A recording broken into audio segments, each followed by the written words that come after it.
Je suis le président de la République. Je ne dois pas me dire, écoutez, je mets des douanes, je laisse d'abord une partie gérée par un autre président d'un pays étranger, et moi je m'occupe de... Non, ça ne se passe pas. C'est le cas de Kabila. C'est le cas de Kabila. Ça ne peut pas se passer comme ça. C'est le cas de Kabila. Il est le président de la République et il doit avoir la gestion de l'ensemble de la République. Un régime qui ne s'assume pas. Un régime de mensonges.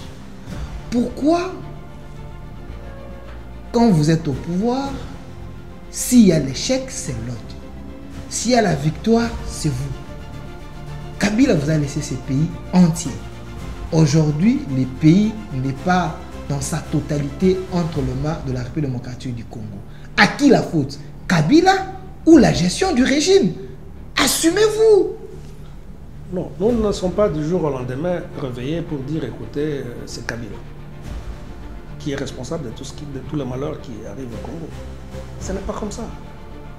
C'est par rapport au comportement de la personne, par rapport à l'attitude. Aujourd'hui, on me dit, il semble même, il a insinué quelque chose du genre pour rentrer au pouvoir. Il a encore de l'énergie pour travailler pour son pays. Vous et moi, et les constitutionnalistes du pays, si nous devons réfléchir en termes de... Parce qu'il y a certaines personnes qui s'opposent à la révision ou à la modification de la Constitution. Si nous devons nous en tenir à cette Constitution-là, il va revenir au pouvoir comment? Il peut revenir comment? Parce qu'il a épuisé ses deux mandats. Pourquoi vous êtes contre sa gestion? Parce que la fois passée, ici, il m'avait dit, Matata Ponyo, c'est un détourneur. Ce qu'il a fait dans votre province avec l'argent sale. Et ce qu'il lui a fait, c'est avec l'argent de la République. Voilà pourquoi vous soutenez Matata. Lui n'est pas pour Matata. Je comprends que vous êtes dans les deux mondes qui se diffèrent. Il faut faire la part des choses. Je ne soutiens pas Matata. Les œuvres de Matata, vous avez dit, c'est louable. Quand quelqu'un a construit une école, par exemple, quand bien même que ce soit son école à lui. Mais l'argent sale avec l'argent sale. Évidemment, c'est avec l'argent de l'État. Sale. Avec l'argent de l'État. Moi, je déplore d'abord le détournement et ainsi de suite. S'il est avéré qu'il avait détourné, qu'il soit poursuivi. S'il y a des preuves qu'il a détourné de l'argent de l'État, et qu'il soit puni. C'est aussi simple que ça. Le problème chez nous, au lieu d'être pragmatique, ça veut dire Bernard aujourd'hui, ministre, le lendemain il a 4, 5, 6 maisons. Au nom de ses frères, au nom de ses amis, et ainsi de suite. Mais pourquoi le procureur ne peut pas se poser la question pourquoi ces messieurs-là, demain il était ceci, le lendemain il devient, il roule carrosse, il a autant de voitures. Mais c'est le travail que les services de sécurité devaient faire. Venu parler de Kabila, je le respecte. C'est un acteur majeur. Hier, il a parlé, il vous a lancé un défi en Afrique du Sud. Il dit, le président Tshisekedi, Jean-Pierre Bemba, l'accuse d'être le patron de l'AFC. Il s'est moqué de vous. Il dit, prochainement, quand vous les verrez, demandez-les de vous amener des preuves. Pourquoi chercher des problèmes à quelqu'un qui n'avait pas l'habitude de parler? Écoutez, vous justifiez votre échec sur le traîtrisme de Kabila. Monsieur Delphin, je sais que vous êtes là pour me poser des questions, mais je trouve de fois qu'il y a des questions qui n'ont pas lieu d'être posées. Comment ça? Parce que moi je sais, la personne la mieux informée, c'est pas moi. Moi je ne gère pas le service de sécurité, le service d'intelligence. C'est le président de la République qui est la personne la mieux informée. La mieux informée. Puisque nous sommes tous Congolais, nous n'avons qu'une seule nation, la République démocratique du Congo, notre patrie. Nous avons le devoir de l'aimer et l'obligation de la faire développer à travers notre sens patriotique et nos belles actions. Chers patriotes, il est temps. Rejoignez-nous dans la campagne citoyenne et éducative de sensibilisation sur le changement de mentalité.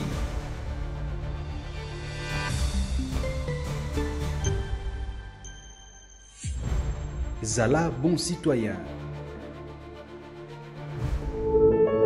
Puisque nous sommes tous Congolais, nous n'avons qu'une seule nation, la République démocratique du Congo, notre patrie.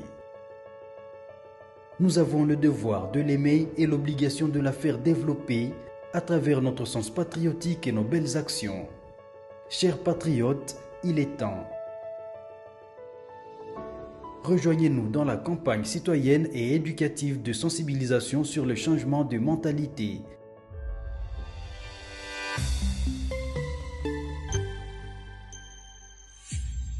Zala, bon citoyen. Nous sommes en République démocratique du Congo, précisément ici dans la capitale Kinshasa à Gombe, sur votre chaîne Communication Plus TV. Et aussi, vous allez suivre cette émission sur 10e Télévision et plus de 15 chaînes que nous prenons en relais. On vous avait annoncé ces grands plateaux avec le vice-ministre de la Justice honoraire, l'âme qui avait fait l'intérim de Tunda Yakasinde. Il s'appelle Maître Bernard Takaiché, au cadre de l'UDPS parti au pouvoir. Il est ici avec nous pour décrypter les grandes lignes d'actualité et les sujets importants qui énervent. Il est ici avec nous, Maître Bernard Takaiché, c'est le bienvenu. Merci beaucoup, cher Delphin. On est content de vous revoir de nouveau. Maître Bernard Takaiché, en vous regardant, je me dis, une victime, voulais-je dire, un homme qui était tombé dans les pièges, un politicien malheureux ou victime de l'honnêteté? Je dirais que je suis victime de l'incompréhension. Okay. Pourquoi je suis victime de l'incompréhension? Parce que les gens n'ont pas compris les démarches qui étaient les miennes pendant que j'étais en train de faire l'intérim au ministère de la Justice, de vice-premier ministre et ministre de la Justice et garde des Sceaux. Et j'avais un projet, j'avais des projets, j'avais des initiatives que je devais entreprendre et des initiatives que j'avais laissées sur la table, qui avaient fait objet de remise et reprise avec la personne qui nous avait succédé. 3 ans plus tard, bon, et les gens, c'était une incompréhension ou une mauvaise appréciation de choses. Se sont vite vouloir montrer comme si ils connaissaient plus. Et c'est comme ça que je suis. Je ne voudrais pas aborder ces dossiers-là en profondeur, mais je dis tout simplement que je suis vraiment victime d'une très mauvaise appréciation de choses. Et je pense peut-être que, comme la justice est en train d'évoluer, et pour le moment je suis en liberté provisoire, et je pense peut-être que demain, après-demain, les choses pourront prendre une autre allure. Victime d'une mauvaise appréciation, vous êtes au cadre de l'UDPS. Est-ce Maître Bernard Takaiché a des valeurs inculquées par Étienne Tshisekedi? Aujourd'hui, vous êtes parmi ses fils. Moi, ça fait plus de 3 décennies, plus de 3 décennies que je suis dans l'UDPS. Et j'ai gravi des échelons. Je ne suis pas un parvenu. Okay. J'ai occupé des postes plus importants au sein de l'UDPS. Plus important au sein de l'UDPS? Plus important. Ok. Par exemple? J'étais président de l'UDPS à l'UNIKIL pendant 5 ans. En quelle année? C'était de 2004 en 2020. Et c'est lorsque j'avais eu mon diplôme de licence que j'étais parti à l'UNIKIL, que j'avais laissé à celui qui anime le ministère de l'Intérieur actuellement, le vice-premier ministre et ministre de l'Intérieur. Jacquemain Chabani? Jacquemain Chabani, c'est celui qui m'avait succédé. Okay. Et donc, j'ai gravi, j'ai été membre du comité national, j'ai été conseiller juridique d'Étienne Tshisekedi à Moulumba dans son cabinet privé. J'ai été secrétaire national chef de mission. Et donc, je ne viens pas du néant. Donc, je suis quelqu'un qui vient d'une école. Et cette école s'appelle Étienne Tshisekedi Wamulumba. Donc, nous sommes en train simplement de déplorer ce qui est en train de nous arriver, mais je suis de cette école-là. Donc, vous n'êtes pas un parvenu. J'incarne sévèrement ou sincèrement des valeurs. Ces valeurs-là qui incarnaient ces messieurs-là. Et qui nous a été transmises et que nous voulons perpétuer par la suite. Alors, si cela est le cas, Maître Bernard Takaïche incarne les valeurs d'Étienne Tshisekedi, l'état des droits fait partie des valeurs des tshisekidistes. Comment expliquer que sous les règnes de Bernard Takaïche, il y a eu un détournement de 5 millions de dollars destinés pour la construction d'une nouvelle prison? Expliquez-nous un peu. Je voudrais apporter une précision d'abord. Ce n'était pas la construction d'une nouvelle prison. Ok. C'était la construction de certains bâtiments dans la prison de Makala, qu'on appelle CPRK, Centre de rééducation et ainsi de suite. Donc c'était au sein de cette prison qu'on devrait construire certains bâtiments. Ajouter des bâtiments. Et mon directeur, donc le directeur de la prison centrale de Makala, avait estimé que ce n'était pas possible que nous puissions ajouter d'autres bâtiments et qu'il fallait absolument que nous puissions délocaliser cette prison-là. Et donc, il fallait d'abord, dans un premier temps, suspendre ces travaux-là, qui devraient commencer, qui n'avaient pas encore commencé malheureusement, qui n'avaient pas encore commencé, suspendre ces travaux-là, créer une commission qui devait étudier les modalités pratiques de cette délocalisation. C'est ça ce qui était en train d'être fait. Malheureusement, que pendant que nous avions suspendu les travaux de la construction de nouveaux bâtiments, il s'est fait malheureusement que un mois plus tard, même moins d'un mois, nous sommes partis du gouvernement. Ce qui fait que ce projet-là n'avait pas abouti. Mais ce projet avait fait l'objet de la remise et reprise. Et je pense peut-être que, bon, sans risque d'accuser qui que ce soit, la personne qui devait nous succéder avait deux choix.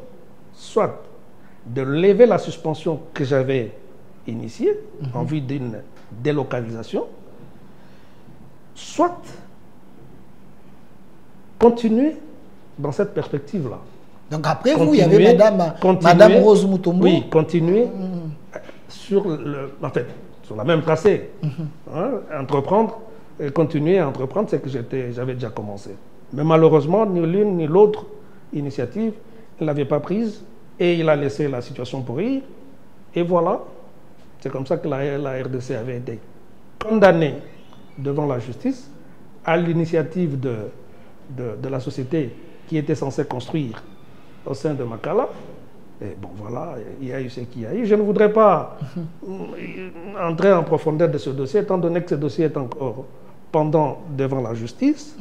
Je pense qu'au moment opportun, il y aura une émission lorsque on pourra peut-être classer les dossiers sans suite et on pourra revenir avec beaucoup plus de détails. Donc, mais je voudrais dire que ces dossiers, c'est un problème d'incompréhension. Est-ce qu'il y a eu détournement? Une mauvaise interprétation de choses. Est-ce qu'il y a eu détournement? Je dis, il n'y a pas eu ni détournement, ni corruption. Pour preuve, la fameuse société-là, dont je n'ai jamais vu les responsables. Parce que ce n'est pas moi qui avait... Ce n'est pas le ministre de la Justice qui avait signé le contrat avec cette société-là. C'est pas vous. Cette société, malheureusement, je n'ai jamais vu. Quand bien même que je les avais invités, j'avais invité les responsables de cette société, mais le responsable ne s'est jamais présenté. Mais jusqu'au moment où je suis en train de vous parler, cette société est en train de demander qu'on lui montre le lieu pour qu'elle commence les travaux. Jusqu'au moment où je suis en train de vous parler, il y a des correspondances signées par le responsable de cette société-là. La société prétendue détourneur de l'argent. Ce qui est curieux, quand bien même que cette société, le responsable de cette société, c'est celui-là qui signe le document, les correspondances qu'il échange avec les responsables de l'État, mais on n'a jamais cherché à mettre la main sur lui. Parce que je sais, moi, pertinemment, qu'il n'y a eu ni détournement, ni corruption, comme on le prétend actuellement. Donc, j'ai fini par comprendre que, bon, en fait, il y a eu un acharnement les responsables sont en train de comprendre, la justice est en train de comprendre. Ce dossier a été instruit en 2 dimensions d'ailleurs. Au parquet général, près la cour d'appel de Kinshasa-Gombe, où la conclusion était non-lieu, il n'y avait pas de fait infractionnel. On a envoyé ça au parquet général près la cour de cassation, c'est là où se trouve le dossier. Bon, à la lueur où vont les choses, je pense peut-être que il n'y aura rien de bon ou de spécial dans tout ce qu'on est en train de prétendre, dire qu'il y a eu détournement, il y a eu corruption, il y a eu ceci, cela. Il n'en est rien. Donc c'était des mensonges. Ce que nous pouvons comprendre, c'est que Maître Bernard Takaichi, il n'est pas le signateur de ces fameux contrats de la construction de nouveaux bâtiments. Parce que je ne suis pas intervenu dans ce dossier à titre personnel. Je suis intervenu en tant que responsable du ministère de la Justice. C'est dans ce cadre-là, c'est à ce titre-là que vous avez intervenu pour suspendre les travaux, délocaliser l'endroit. Je voudrais plutôt parler du ministère de la Justice. Dans le port, au moment où j'étais en train de faire l'intérim, administrer ces ministères, il n'y a jamais eu un détournement. Nous n'avons jamais signé un quelconque contrat avec cette société. C'est plutôt le ministère des IDPR qui avait signé ce contrat avec la société. Celui qui engageait pour la sortie des fonds, c'était toujours le ministère des IDPR. Je ne connaissais rien dans de la sortie de fonds, comment les fonds étaient gérés. Moi, j'étais, comme disent le franc, intuit toute personne. Donc, observateur. Même pas observateur, parce que je ne savais pas à quel moment il sortait l'argent. Moi, je constatais simplement que les travaux étaient en train d'être faits. Les travaux, d'abord, c'était la réhabilitation de certains pavillons, qui étaient mal faits d'ailleurs, et j'avais fait état de cette préoccupation à l'ingénieur qui était sur place. Et comme ça, c'est ce qu'il m'avait fait d'ailleurs, qui avait fait en sorte que je puisse convoquer les responsables de cette société, mais malheureusement, il ne s'est jamais présenté. Je devrais lui faire voir que les travaux qui étaient en train d'être effectués n'étaient pas bien faits. Voilà, malheureusement. Donc, le ministère de la Justice n'a jamais été signateur d'un quelconque contrat par rapport à ça. Le ministère de la Justice n'a jamais été la personne, enfin, le ministère qui engageait et qui sortait les fonds, qui demandait les fonds pour cette société. Donc, c'était le ministère de ZUTPR qui s'occupait de tout. Dans le ministère de ZUTPR et la société. Là où l'argent sortait, le couloir de billets verts. Le ministère de la Justice n'était au courant de rien. De rien. Donc, ce qui a retenu, c'est qu'il n'y a pas eu de détournement. Le responsable de la société qui avait touché l'argent de la République pour construire, cette société existe et la société demande à l'État pour que l'État lui montre l'endroit pour que la société puisse construire les bâtiments. Alors, comment vous êtes retrouvés dans ces désordres organisés? Il y a eu les journalistes qui ont écrit, j'ai pas d'estimé. Ce n'est pas à moi de poser cette question. Ce n'est pas à moi de poser cette question. Ce n'est pas à moi qu'il faut répondre à cette question-là. C'est une... Il y a une clameur publique. Une situation simplement que nous déplorons. Et c'est comme ça que je dis, je suis victime d'une mauvaise perception, interprétation de ce dossier-là. Donc, s'il y avait des gens qui avaient la maîtrise de la gestion de dossier, on n'en serait pas là. On ne serait pas arrivé là. Tout simplement parce qu'il y a eu une très mauvaise compréhension et on a cherché à politiser le dossier. Et malheureusement, voilà. Une question directe. Ça fait 7 mois que j'étais en détention et bon, j'accepte parce que quand on est politicien, il faut des fois accepter certaines choses. Donc, si je comprends que votre dossier était politisé. Je suis tenté de croire que c'est un dossier politique parce que j'ai appris, sous réserve de certaines vérifications, qu'il y a certaines personnes qui sont derrière les dossiers, qui sont des tireurs de ficelles. Alors, parce qu'ils voudraient me faire taire, ils ne voudraient pas me voir parler, apparaître. Et voilà. Alors, vous étiez vice-ministre de la Justice, patron de la Justice parce que vous faisiez l'intérim.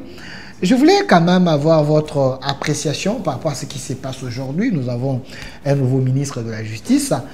Dans l'opinion, il y a des blocs. Il y a ceux qui pensent que certains ministres qui n'a pas l'essence de l'État, certains ministres qui met au devant de la scène les populismes, il n'agit pas comme un homme d'État. Il y a ceux qui pensent que ce ministère de la Justice a perdu plutôt sa valeur. Est-ce votre analyse aussi, ou vous pensez au regard de ce qui se passe qu'il y a l'amélioration? Je ne voudrais pas me lancer dans cette aventure-là de l'appréciation, oui ou non. Il y a ceci, il y a cela. Non. Je ne voudrais pas. Je ne voudrais vraiment pas me lancer dans cette critique. Étant donné que j'étais là, j'ai géré pendant un certain moment ce ministère, quand bien même que j'étais intérimaire, souffrait que je ne me lance pas à faire des critiques ou des observations par rapport à la gestion actuelle de ce ministère. Vous comme professionnel dans ce secteur, mais vous avez quand même, mais regardons, il y a eu les états généraux de la justice. Je me fais une conviction, j'ai une appréciation, mais je ne voudrais pas le mettre en public. Parce que les gens risquent de croire peut-être qu'il y a une certaine jalousie, il y a une certaine... Je ne voudrais vraiment pas me lancer dans cette situation-là, dans l'analyse par rapport à la gestion de ce ministère. Je dis tout simplement bonne chance à la personne qui est en train de gérer ce ministère. Alors, Maître Bien-Être Kaïché, vous êtes notable de la province du Maniema. La fois passée, sur ce plateau, j'étais avec votre gouverneur, celui qui était votre gouverneur, les sénateurs aujourd'hui, Idriss Mangala, qui avait dit, avant lui, personne n'a jamais fait ce que lui a fait. Il a réhabilité, il a construit, il a redoré l'image de la province. Aujourd'hui, il est réclamé dans sa province. Vous, comme notable, pensez-vous que M. Idrissa, sénateur, il a amélioré votre province? Encore une fois de plus, je risque de vous décevoir pour le moment. Je précise d'abord que il était ministre provincial de l'Intérieur et que par le fait de l'éjection du gouverneur et du vice-gouverneur, qu'il a eu à gérer comme intérimaire la province. Est-ce qu'il avait bien travaillé ou il n'avait pas travaillé? Bon. Il dit qu'il est le meilleur. Est-ce qu'il est le premier à faire quoi que ce soit? Moi, je vous le dis tout simplement, je n'ai jamais été gouverneur. J'ai tenté de l'être, mais malheureusement, ça n'a pas marché. Je n'ai jamais été gouverneur. Mais de mon point de vue, il faut me demander qu'est-ce que... Mais j'ai trouvé que pendant que lui avait géré cette province, pendant 3 ans pratiquement, demandez aux gens du Maniema, peut-être qu'ils vous diront, peut-être qu'ils vont les soutenir. Non, mais vous êtes notable, vous avez des bases, là-bas. Vous avez laissé le Maniema dans une situation déplorable. Vous dites catastrophique, où je ne voudrais vraiment pas en parler parce que je crois avoir déjà, je crois m'avoir déjà prononcé là-dessus. Vous faites la confusion ou pas? Je parle de M. Idrissa. l'ancien gouverneur, qui a dit... Idrissa, c'est mon jeune frère. Oui, oui, il a laissé la province chouchoutée aujourd'hui par plusieurs personnes. Il a même dit sur ces plateaux que vous étiez ministre d'État. S'il vous plaît, vous étiez ministre d'État. Matata Pogno a géré. Premier ministre de la Justice et garde de sceaux intérimaire. Voilà. Tambo Mwamba était ministre. Salomon Escadela, vous n'avez rien fait pour votre province. Lui, en étant gouverneur, il a fait des choses que vous tous, vous n'avez pas fait. Aujourd'hui, il est réclamé. Je vous pose la question de la province. Pour votre information et pour son information, moi j'étais membre du gouvernement central. Je n'étais pas le ministre ou le vice-ministre de la province du Maniema. Vous voulez dire quoi? J'étais ministre ou vice-ministre de l'ensemble du territoire national. Et donc, je ne pouvais pas simplement m'occuper de la province du Maniema. Ça, c'est la précision des tailles. Dans la province de Maniema était le cadet de votre souci. Par contre, de vos soucis. Excusez-moi, je termine par là. Lui, par contre, il a eu la possibilité de gérer cette province seul, sans partage. Parce que l'Assemblée provinciale était paralysée par ses effets ou par son fait, avec ses complices bien entendu. Il a géré cette province seul. Quand vous posez la question à Jean du Maniema, je crois que vous êtes journaliste, et vous pouvez poser la question, personne ne pourra vous dire qu'on peut pardonner Idrissa là, au Maniema en général. On ne peut pas les pardonner parce qu'il a fait quoi? On ne peut pas. Mais il a bien travaillé. C'est quelqu'un qui a laissé le Maniema dans une situation piteuse, dans une situation catastrophique, dans une situation déplorable. Aujourd'hui, malheureusement, avec l'événement de la guerre que nous impose le Rwanda, parce que la seule voie de sortie qui allégeait un peu, c'était Goma, hein, et Goma qui fournissait, Goma Bukavu, qui fournissait les histoires à Kindu. Mais malheureusement, aujourd'hui, la province est encore davantage enclavée. Mais lui, qu'est-ce qu'il avait fait? Actuellement, ce n'est pas que je suis en train de jeter des fleurs à la personne du gouverneur actuel. Aujourd'hui, il y a certaines voies qui s'ouvrent. Ça ne demandait pas grand-chose. Ça ne demandait pas de faire de miracles. Mais certaines voies de communication sont en train d'être dégagées et que le passage devient pas trop facile, mais quand même un peu agréable pour les usagers. Donc, par contre, quand il était là, c'était une catastrophe. La province était totalement enclavée. Non, totalement. Alors qu'il percevait de l'argent qui venait du gouvernement central et qui, malheureusement, n'a rien fait. Donc, il touchait la rétrocession. Il touchait la rétrocession. Il touchait la rétrocession. Et cette rétrocession n'était pas à l'avantage de la province. Parce qu'il m'a dit, il a construit des marchés, il a construit des marchés, il a réhabilité le parquet là-bas. Il est au Forum Moulin. Quand vous regardez les histoires dans les dessins, dans les images comme ça, ça donne quelque chose de... C'est qui est vrai.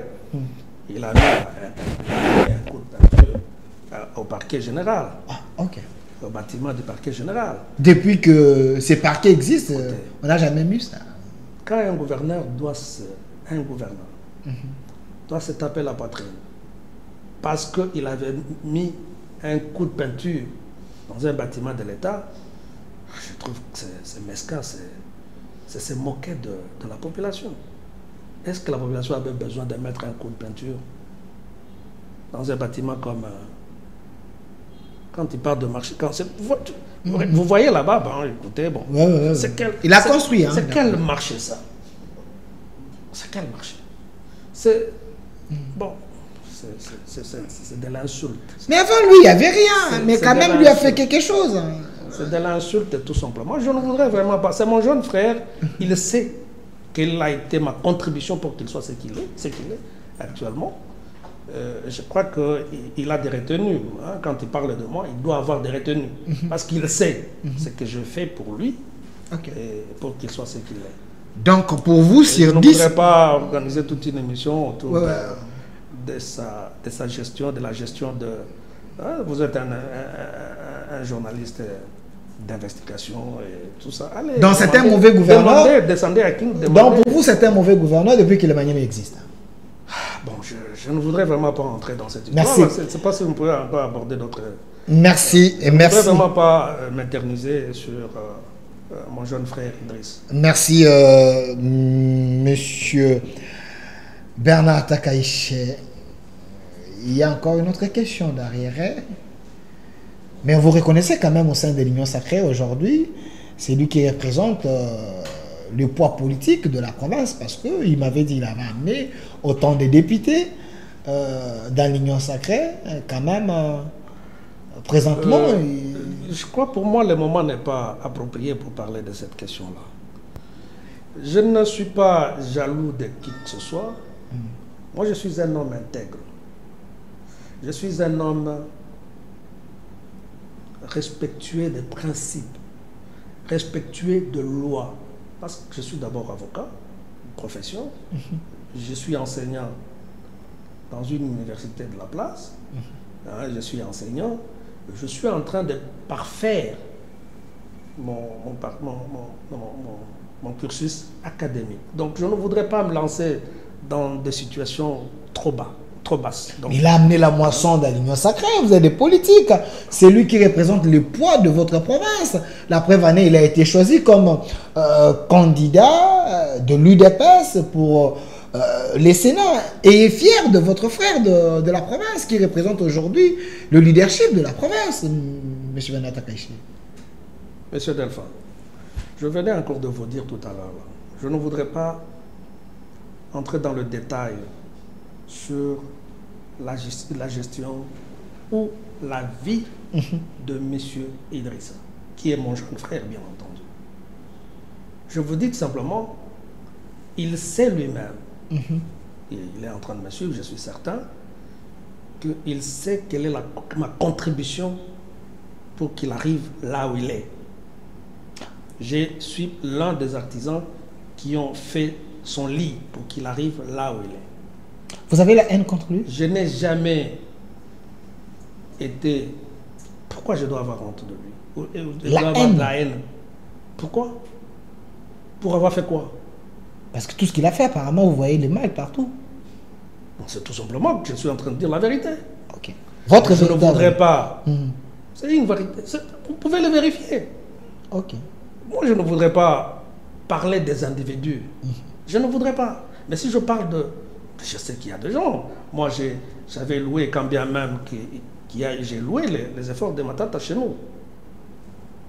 Pourquoi je ne suis pas... Je ne peux pas être jaloux quand je parle de Matata, je parle en bien de Matata. Matata, oui. Parce qu'au moins, il avait apporté certaines initiatives, quand bien même qu'il devait apporter plus, ce qu'il avait apporté, il avait la conscience.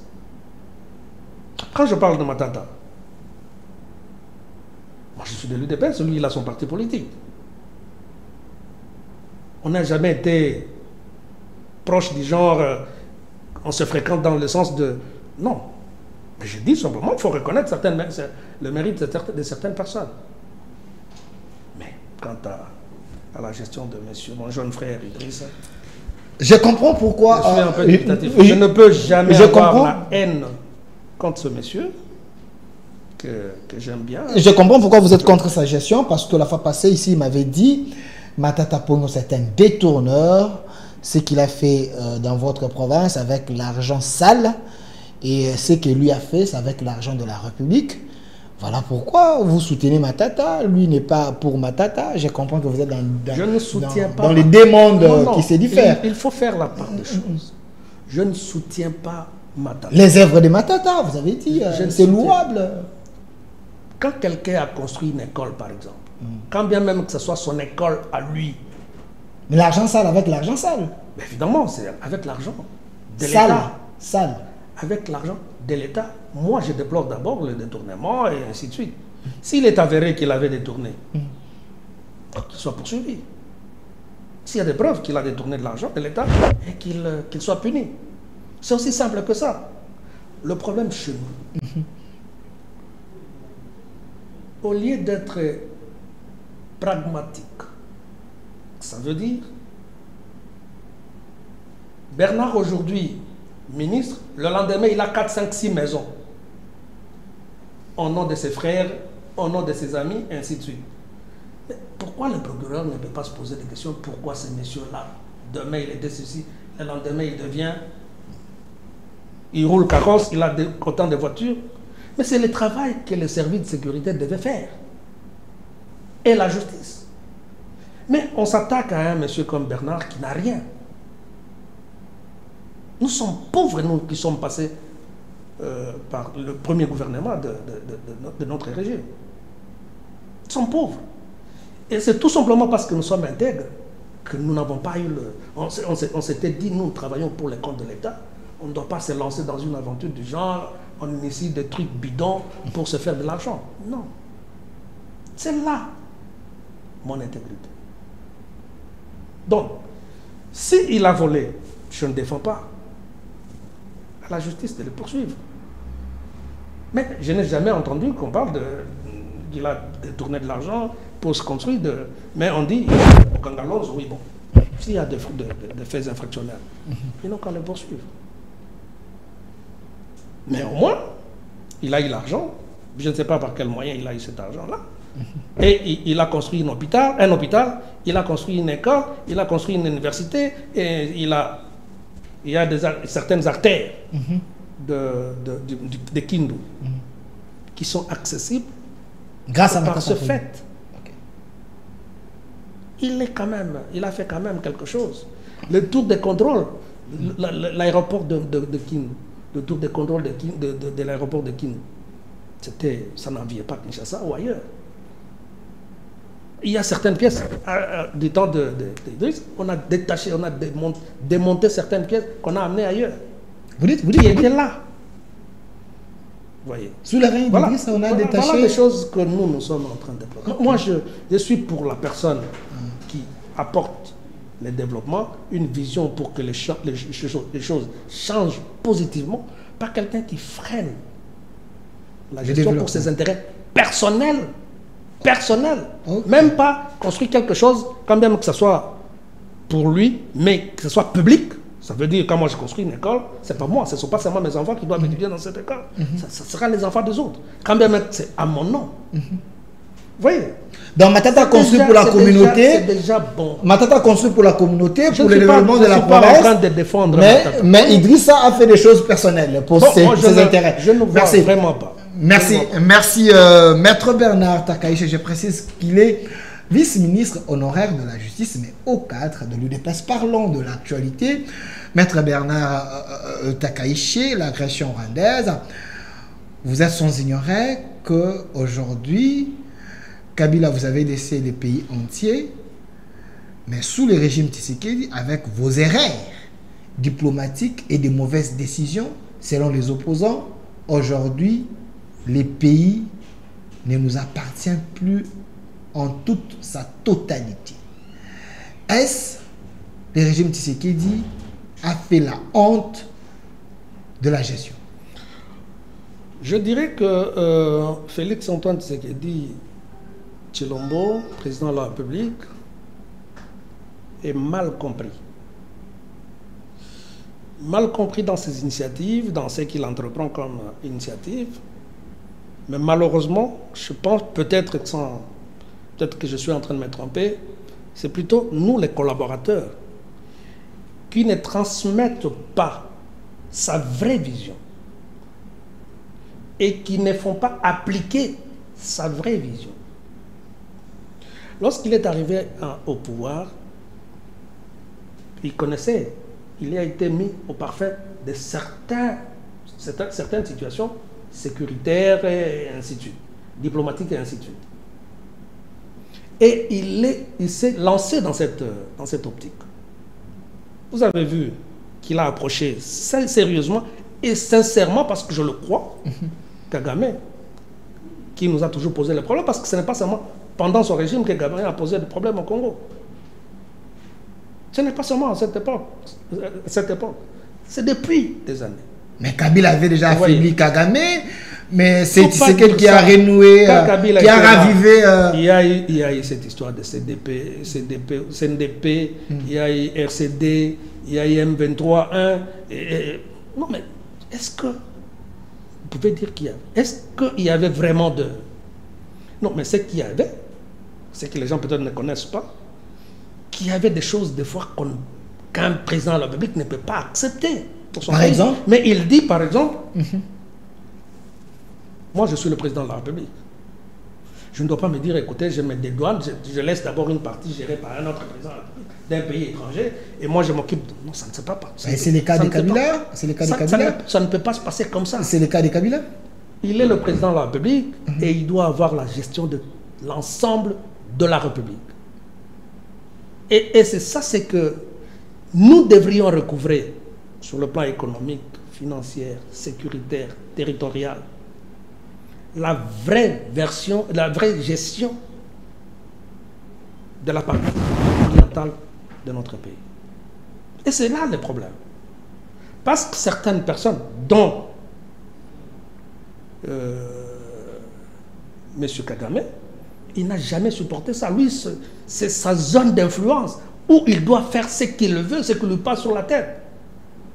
Quel est ce président nationaliste qui peut accepter ce genre de choses? Mais il n'y a que des gens qui marchent, qui sont sous sa botte, qui peuvent accepter des choses. Je continue. Vous avez vu que le président de la République avait déployé une diplomatie, ça paraît. Il est allé vers le président ougandais, le président de Rwanda. Le président de Rwanda, il est même arrivé ici.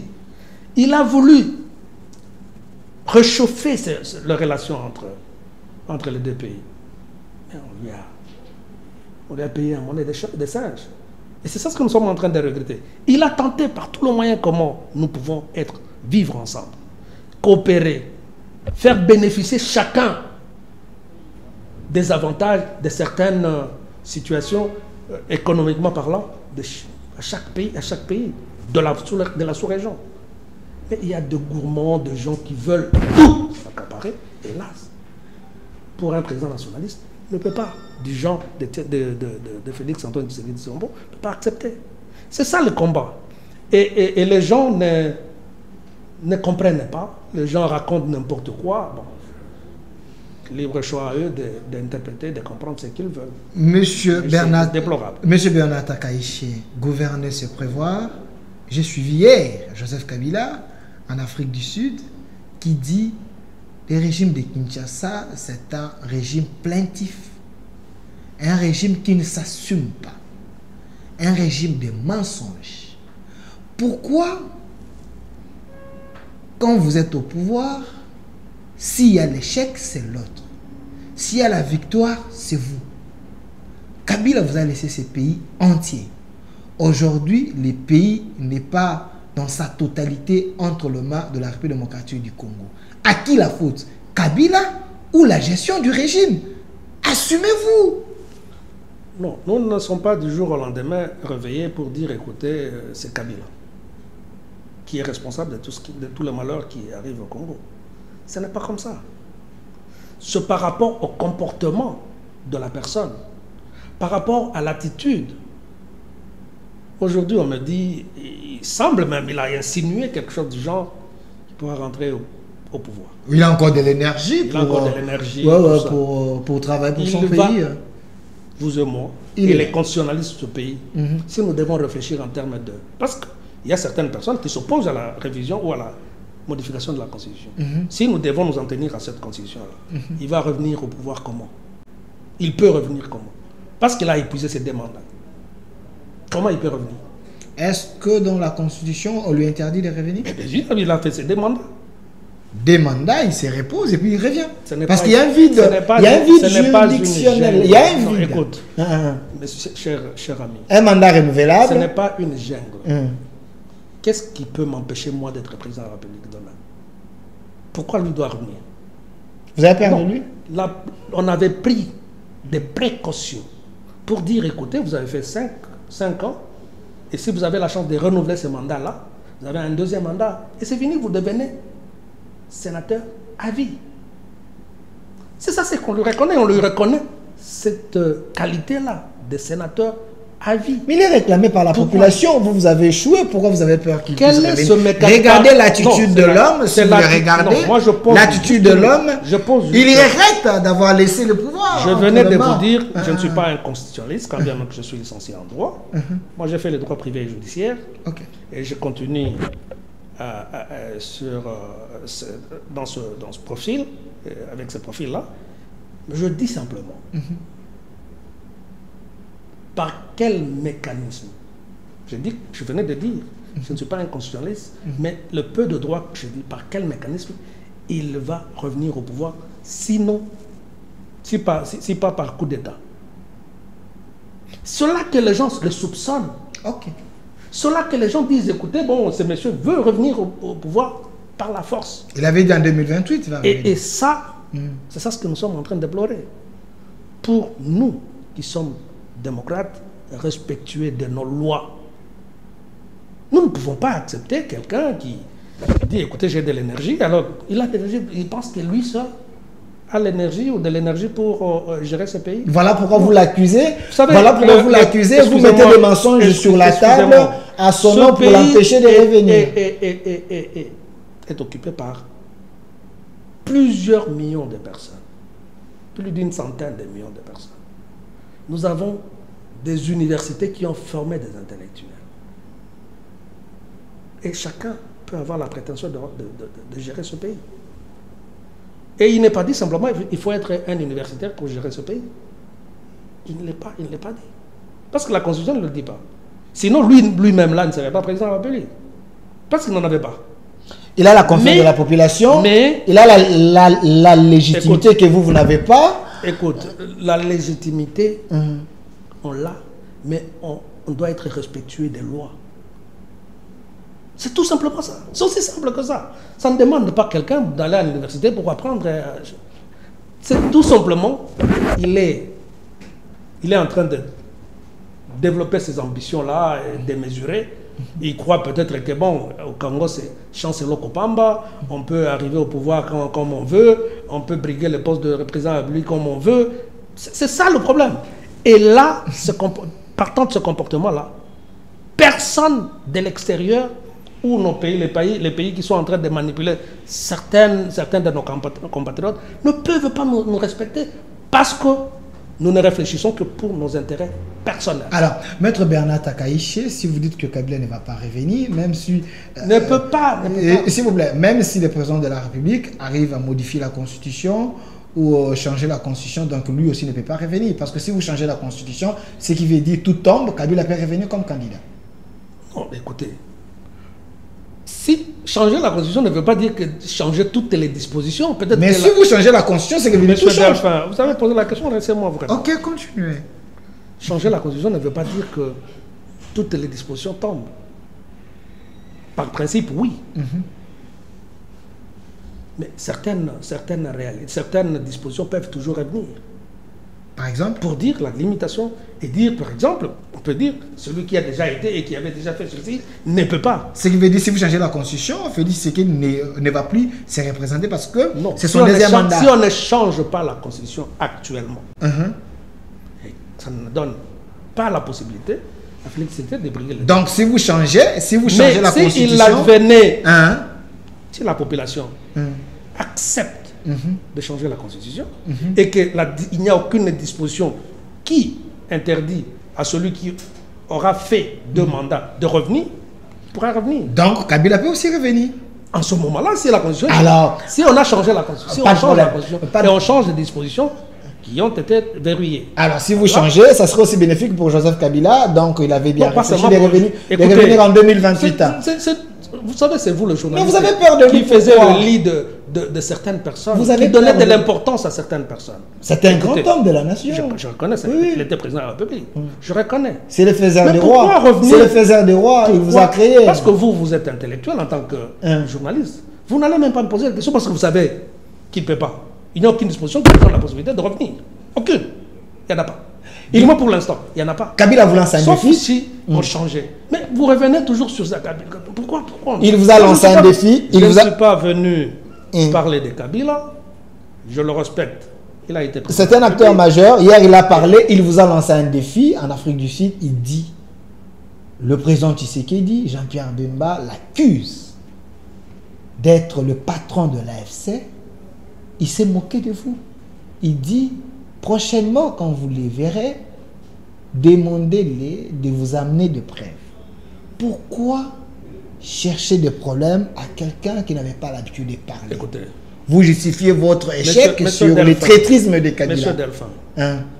je sais que vous êtes là pour me poser des questions, mais je trouve de fois qu'il y a des questions qui n'ont pas lieu d'être posées. Comment ça? Parce que moi, je sais, la personne la mieux informée, c'est pas moi. Moi, je ne gère pas le service de sécurité, enfin, le service d'intelligence. C'est le président de la République qui est la personne la mieux informée. La mieux informée. Et lorsqu'on est un président de la République, on doit avoir un certain comportement. On ne doit pas se lancer dans une aventure du genre, raconter... Non. Quand il parle quelque chose, c'est qu'il y a quelque... Il y a les dessous des cartes. Dire apporter de preuves, c'est tout simplement parce que on n'a pas encore engagé de poursuite. Vous attendez quoi? Vous faites la campagne Il pour ternir son image, mais il vous envoie la justice, vous refusez. Il appartient. Non. Il parle, ça c'est parce qu'il est devant le média. Non, il vous envoie la justice. C'est tout à fait normal. Même si moi, si c'est moi qui m'étais retrouvé dans cette situation-là, dans sa situation à lui, je devais dire tout simplement, je devais dire la même chose. Je devais dire exactement la même chose. Mais il sait intérieurement ce qu'il est en train de faire. Ne serait-ce que par sa parole, son comportement, son attitude, sa façon de parler, montre qu'il y a quelque chose, il y a une anguille et sourde. Vous comprenez? Pourquoi je le dis? D'abord, il dit, j'ai de l'énergie, je peux revenir, je peux servir mon pays. Il a la passion du Congo. Il a la passion. Il a la passion du Congo. Il peut servir, il peut venir, il peut donner des conseils au président qui est actuel. Pourquoi il doit aller ailleurs? Il a la passion. Ça, c'est de un. Il a la passion du Congo. Mais justement, c'est ce que je suis en train de dire. Oui, il aime le Congo, contrairement à vous. Est-ce que nous n'aimons pas le Congo? Moi, Bernard Takaichi, vous allez me dire que je n'aime pas le Congo? Non, nous aimons tous le Congo. Nous ne pouvons pas être tous présidents de la République. Il a fait son temps. De par cette notoriété qu'il a, il peut être le conseiller. Quelqu'un d'autre, il est encore jeune. Quelqu'un d'autre devait être fier de ce qu'il a fait. Ça veut dire, il a été président pendant 18 ans. Il n'a plus rien à chercher. Et il devait circuler le pays, comme il est en train de... Malheureusement, il est en train de faire ses études. Et il serait le conseiller de beaucoup de présidents du monde. Oui, c'est ça, il devait être fier de ça. Moi, j'ai vu Thabo Mbeki n'a jamais cherché à rentrer. Il a été reçu par Thabo Mbeki. Thabo Mbeki n'a jamais... Mais quand il constate l'échec... Quand il constate l'échec au sommet de l'État, il y a un manque de leadership. Selon Ambong avait dit Kagame est plus leader, il y a un manque de leadership. Il regrette ce qu'il a construit, ce qu'il a mis en place pendant 18 ans. Vous les mettez à côté, donc il peut demander de revenir. Vous savez, de par ce genre de comportement, d'attitude, de raisonnement, personne ne peut nous respecter. J'ai pas d'Ambongo qui a personne ne peut nous... Oui, mais Ambongo qui dit Kagame est plus leader, il a le sens de leadership. Vous savez que, ici en Afrique centrale, à part l'âge, à part sa soutane, il est comme tout autre humain. Qui? Ambongo? Oui. Non, c'est un homme spécial. Bon, si tu le reconnais, cette qualité-là, il peut émettre un avis. C'est tout à fait normal qu'il émette un avis. Il ne lui appartient pas, lui, de faire le choix de la personne qui doit gérer le pays. Non. Il ne lui appartient pas. Pourquoi lui donner beaucoup d'importance, dire, écoutez, bon a dit... Non, oui, mais il est nous savons que c'est un prélat, et nous savons que l'Église catholique a derrière elle beaucoup de chrétiens, beaucoup d'adeptes. Cela ne nous donne pas le luxe de faire le choix de la personne. Mais pourquoi vous ne prenez pas en considération ce qu'Ambongo dit? Parce qu'il est prétendu, les prochains papes, c'est quelqu'un qui est considéré dans le monde. Quel que soit, même s'il devenait pape aujourd'hui. Ouais, regardez, c'est quelqu'un qui est considéré. Il est un homme. C'est nous qui mystifions beaucoup de choses pour rien. Et là, nous sommes en train de nous méconnaître. C'est ça le problème. Il faut d'abord reconnaître sa qualité, ses compétences, c'est qu'on est, avant de reconnaître l'autre.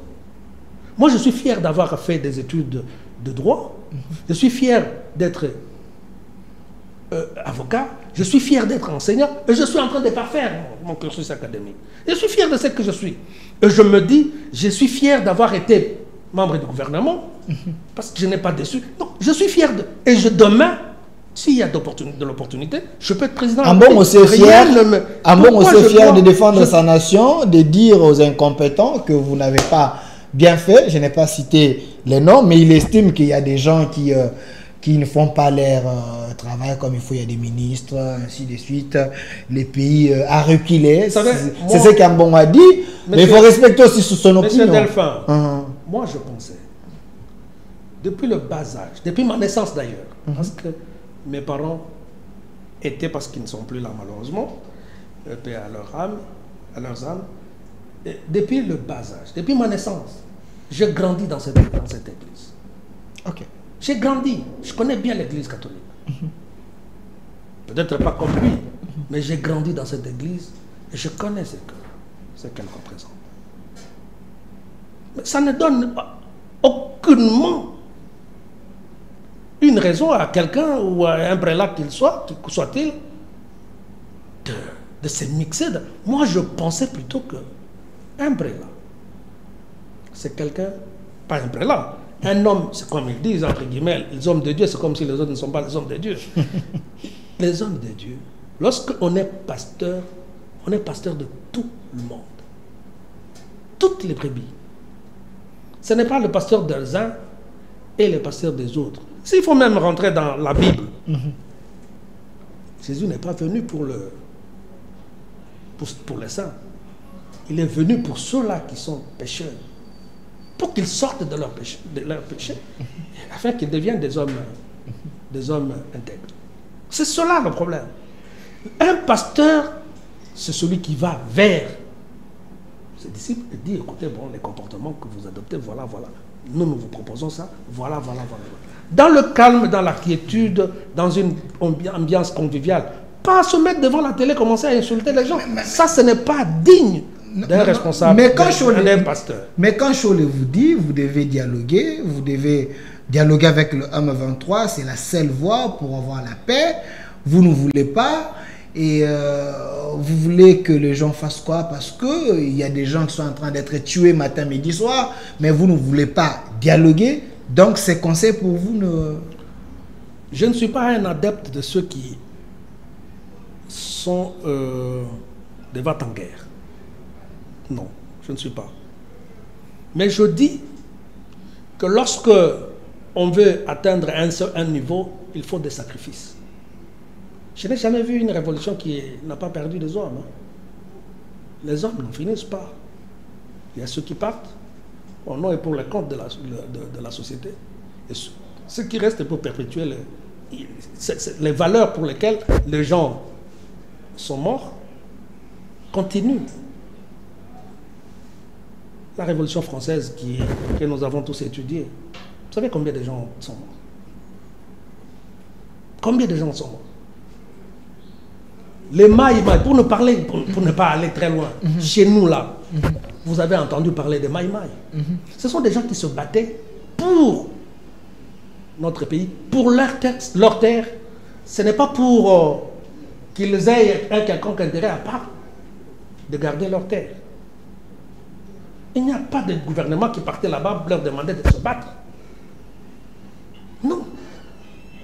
C'est tout simplement parce qu'ils disent, écoutez, chez nous ici, nous ne pouvons pas aller ailleurs. Ce n'est pas quelqu'un de l'extérieur qui va nous prendre et nous dominer ou soit nous chasser de notre terre. Et ils se battent pour ça.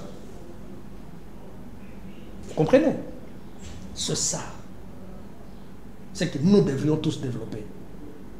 C'est cette culture. Parce que nous savons que notre pays, c'est le Congo, et nous devons le défendre par tous les moyens. Ce que je suis en train de faire, c'est pour essayer de redynamiser, essayer de pousser les gens à se mettre debout et à défendre le pays. J'étais en train de dire que je ne suis pas un adepte de vente en guerre. Mais lorsqu'il y a une situation qui m'impose de me battre, je serai obligé de me battre. Alors, ça s'appelle légitime défense. Et lorsque vous venez, vous voulez occuper chez moi, je me battrai pour vous faire partir de chez moi.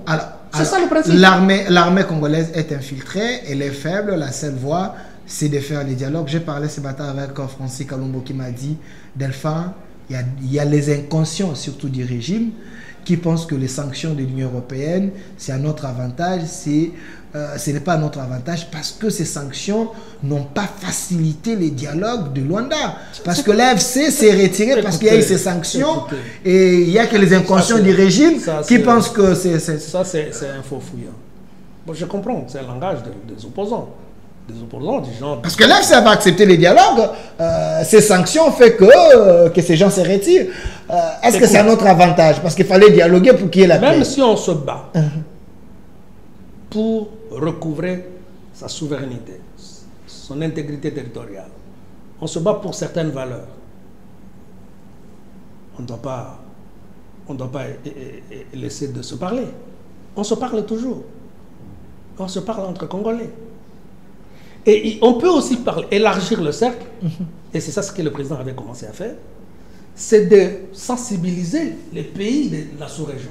Donc Kagame, les messieurs de l'Ouganda, les Kenyans, tout ce pays-là. Tu sais qu'ils voudraient leur faire voir, d'ailleurs il l'avait dit dans une de ses interviews, nous ne devons pas continuer à nous battre pour une portion de terre. Je me souviens de ça. Parce qu'il avait comme philosophie, nous devons, chacun doit se retrouver. Nous faisons des affaires et chacun doit. La preuve en est que nous avons des accords que nous avons signés avec le Rwanda pour l'exploitation de certains miniers. Mais eux ne veulent pas ça. Ils veulent tout prendre et ne rien laisser au Congo. C'est bizarre, c'est normal. Et ces gens pareils, nous devons continuer à les soutenir. Et le M23, c'est des Congolais? Qu'est-ce que vous appelez d'abord M23?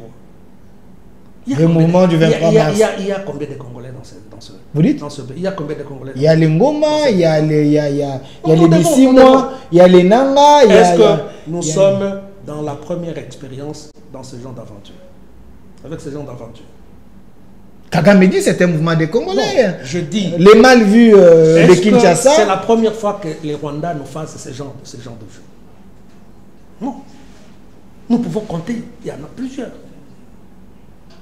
Il y a la CNDP, il y a le RCD, on disait toujours des Congolais. Aujourd'hui, nous sommes en train de payer cette histoire de mixage, brassage, ainsi de suite.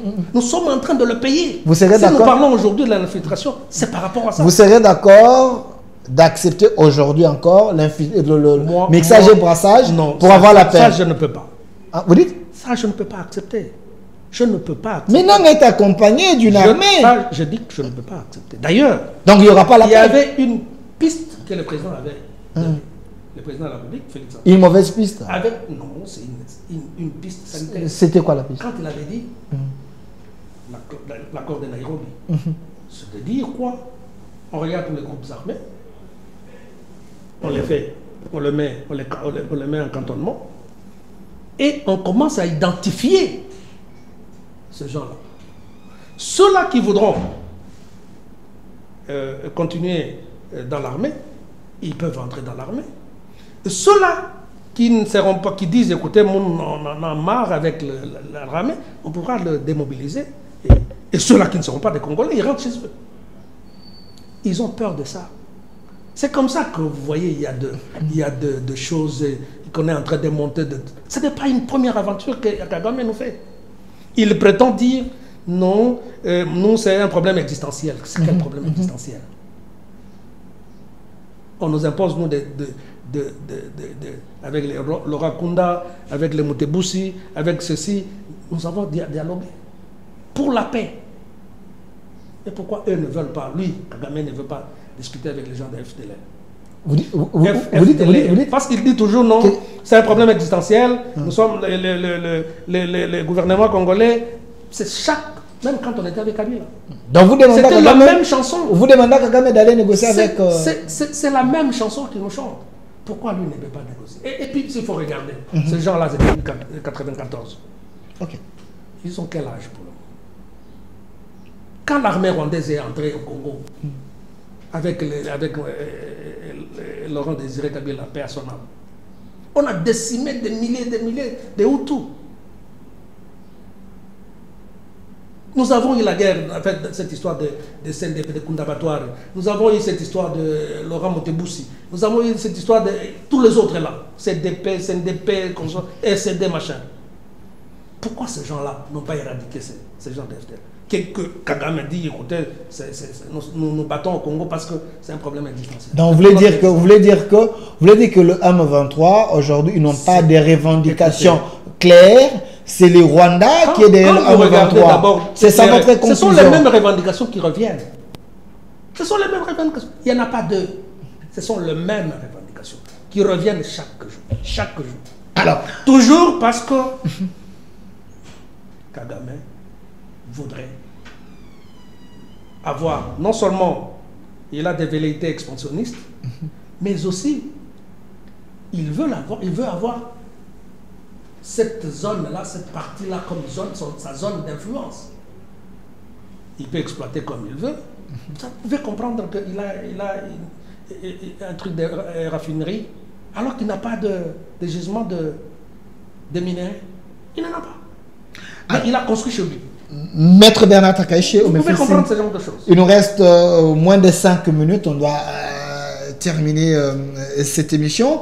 Mais parce que les chefs de l'État s'étaient lancé un défi, il avait dit, lui, il ne va pas négocier avec les Pantins, mais du moins, il a envoyé sa délégation aller négocier avec les Pantins, avec sa signature.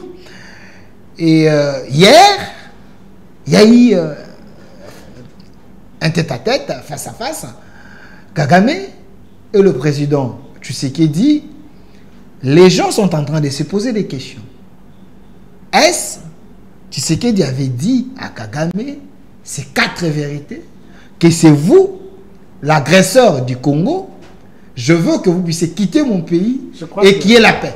Maître Delphin, le président n'est jamais passé par 4 chemins. Il n'a jamais tourné à l'aide de la cuillère. Parce qu'on dit que c'est pour la consommation publique qui dit ça à côté, mais face à Kagame, il ne peut rien dire. C'est ce que l'opinion pense. Cher ami, il l'a toujours dit. Et il a toujours dit, souhaiter que rencontrer Kagame et lui dire des choses en face. Il est là, avec Kagame, vous pensez? Il l'a toujours fait. Ce n'est pas aujourd'hui qu'il va se dédire. Okay. Je suis certain qu'il doit l'avoir dit. Parce que Kagame ici ne les regarde même pas, mais lui fixe Kagame, Kagame regarde de l'autre côté. Parce que dans la communication, toi, tu as beaucoup plus étudié la communication que moi. La communication visuelle. Dans la communication, il faut gestuelle, la posture de la personne. Kagame sait qu'il est en train de finir. Malheureusement, mal fini. Okay. C'est quelqu'un qui n'aime pas son pays. Qui? S'il aimait son pays, il ne se serait pas comporté comme ça depuis des années. Parce que quand chez nous, il y a un proverbe qui dit aujourd'hui, je vais chez un coiffeur, il me coiffe. Non, mais il m'a mal coiffé.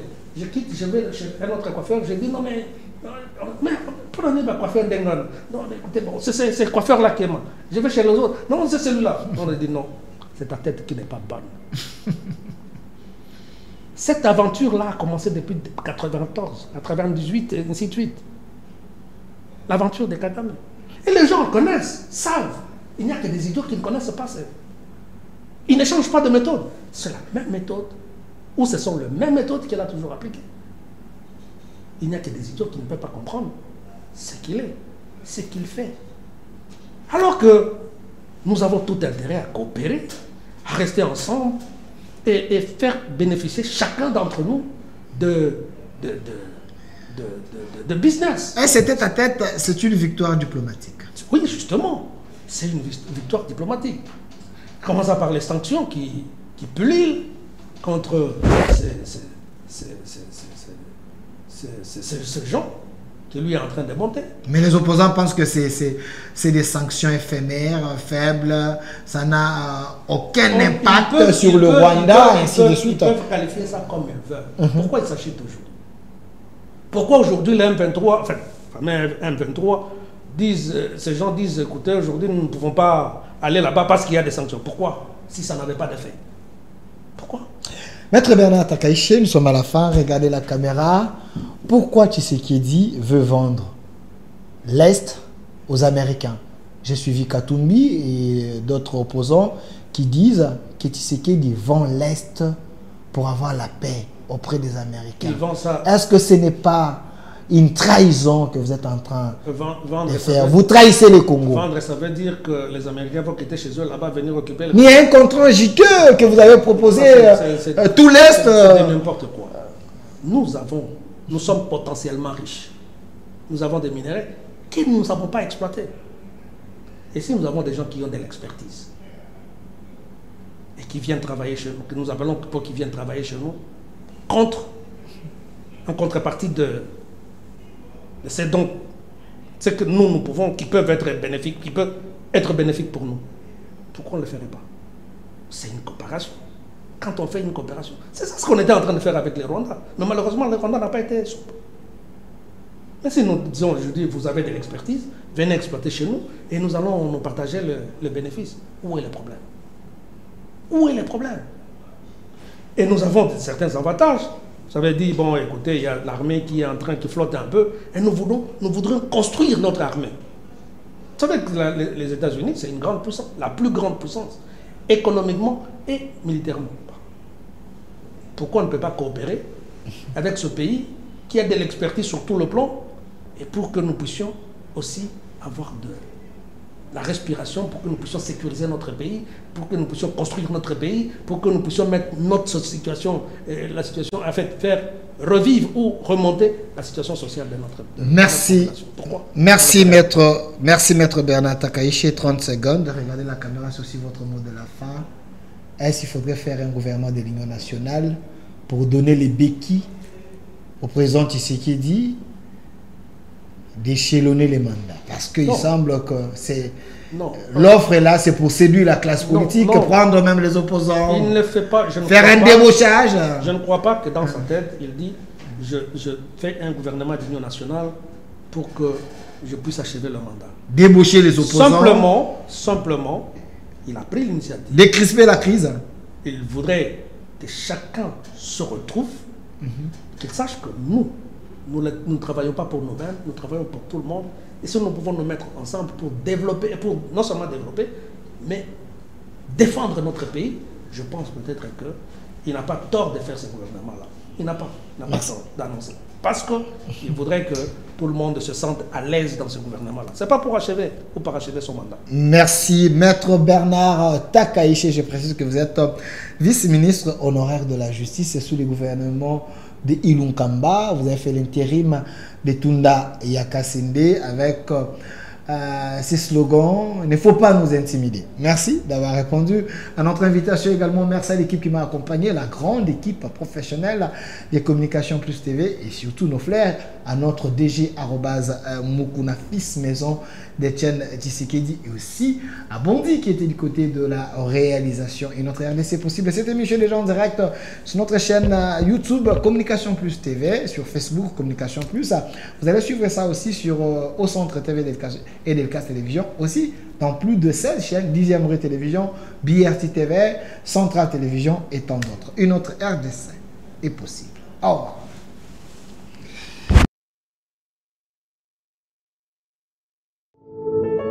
Puisque nous sommes tous Congolais, nous n'avons qu'une seule nation, la République démocratique du Congo, notre patrie. Nous avons le devoir de l'aimer et l'obligation de la faire développer à travers notre sens patriotique et nos belles actions. Chers patriotes, il est temps. Rejoignez-nous dans la campagne citoyenne et éducative de sensibilisation sur le changement de mentalité.